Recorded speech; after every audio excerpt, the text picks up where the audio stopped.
Bonjour, je vais vous dire comment je procède lorsque je désire être un être de bonté et de lumière. Pour cela, je m'identifie à la lumière de la bonté de tous ceux qui m'entourent. L'exemple entraîne. Ne pas ignorer ce qu'il y a de plus bas, là où je me trouve, lorsque quelques-uns manifestent et dont témoignent, par leur attitude, paroles, pensées et actes, un trait de caractère de bonté qui me fait encore défaut. J'arrive à une juste estime de moi-même quand je prends conscience de mes faiblesses et que d'autres peuvent exprimer une bonté encore plus grande qui me pousse à évoluer vers le perfectionnement de la bonté qui est tout un apprentissage.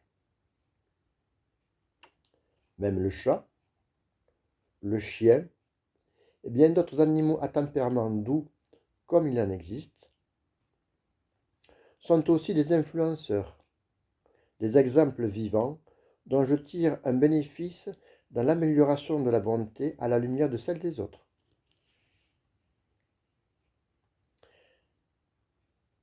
La meilleure version de moi-même quand je progresse grâce aux exemples inspirants et que j'ai le désir d'évoluer dans ce sens. Je tire donc mon estime de moi-même en fonction de la reconnaissance des lumières de celles de tous ceux qui m'entourent.